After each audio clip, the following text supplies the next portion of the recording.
প্রথম আমাদের কার্শিয়াঙের বিধায়ক, উনি বিজেপির বিধায়ক ছিলেন, মিস্টার বিপি বাজগাইজি।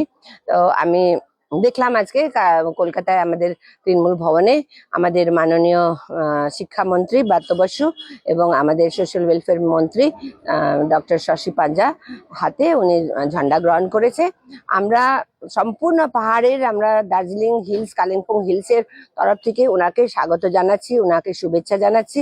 আমাদের টিএমসি, অল ইন্ডিয়া তৃণমূল কংগ্রেসের একটা, উনি one of the family member হয়ে গেলেন, আমরা একটা পরিবার।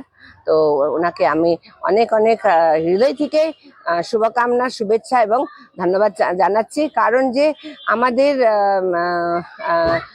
নেত্রী মমতা ব্যানার্জি, আমাদের মুখ্যমন্ত্রী, ওনার নীতি কাজ, উনি যে কাজের পদ্ধতি ওইসব দেখে উনি অনুপ্রেরিত হয়েছেন এবং উনি আজকে বিজেপি পার্টি ছেড়ে উনি আমাদের টিএমসি পার্টিতে জয়েন করেছেন। তার জন্য আমি ওনাকে অনেক অনেক ধন্যবাদ, আমার শুভকামনা রইল।